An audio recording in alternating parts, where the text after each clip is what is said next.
chrétienté et islam, des mondes en contact du 6e au 13e siècle.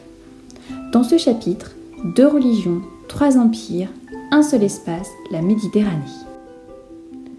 Autour de la mer Méditerranée et de ses empires, c'est-à-dire de grands territoires réunissant des peuples placés sous l'autorité d'un chef unique, l'empereur, s'organisent et entrent en contact entre le 6e et le 13e siècle.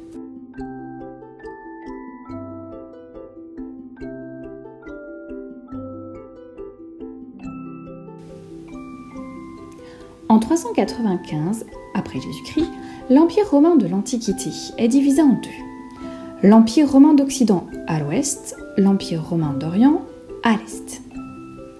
En 476, l'Empire romain d'Occident disparaît et seul l'Empire romain d'Orient subsiste et prend progressivement la forme de l'Empire byzantin, avec pour capitale Constantinople.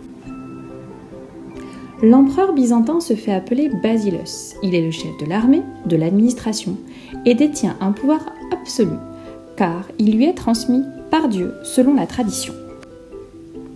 L'apogée de l'Empire est atteint grâce aux nombreuses conquêtes de l'empereur Justinien, qui règne au 5e et 6e siècle.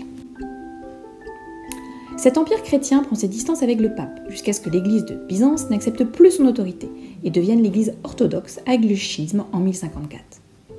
L'empire disparaît en 1453, mais il avait déjà beaucoup diminué dès le 8e siècle, du fait de la montée en puissance d'un autre empire. L'empire musulman s'étend à l'est et au sud de la Méditerranée. Le point de départ de cet empire, c'est un homme, Mahomet, marchand caravanier, qui dit avoir été choisi par Dieu pour être le prophète d'une nouvelle religion monothéiste, l'islam, et qu'il doit transmettre les paroles divines bientôt réunies dans un livre sacré, le Coran. En 622, Mahomet doit quitter sa ville, la Mecque. Cet événement s'appelle l'Hégire, c'est le début de l'ère musulmane. Mahomet lance alors les premières conquêtes en Arabie. À sa mort, ses successeurs, les califes, font la conquête d'un empire gigantesque qui s'étend de l'Espagne à l'Inde. Les villes concentrent la population et s'organisent autour de la mosquée, lieu de culte, et des souks qui sont les centres du commerce. Après les 4 premiers califes, l'empire est dirigé par des familles qui forment des dynasties comme celle des Abbassides à laquelle appartient Haroun al-Rachid qui règne depuis la capitale Bagdad.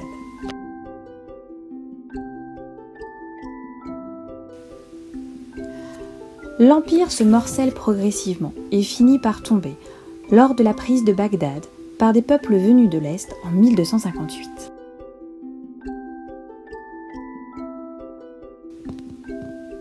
Le 3e empire est le plus récent, c'est celui d'un chef franc nommé Charlemagne, Carolus Magnus en latin. Il a conquis de nombreux territoires à l'ouest de l'Europe. Il est couronné empereur à Rome par le pape en 800. Charlemagne dirige son empire depuis sa capitale, Aix-la-Chapelle, ville assez éloignée de la Méditerranée. Ce chef franc dirige en prenant en considération les conseils que peuvent lui donner les grands de son empire. Charlemagne se veut lui aussi l'héritier des empereurs romains et se fait appeler Imperator Augustus comme dans la tradition romaine. Regardez bien la médaille. Mais cet empire est de courte durée. L'empire carolingien est finalement partagé entre les 3 petits-fils de l'empereur Charlemagne en 843, puis remplacé par des royaumes francs chrétiens.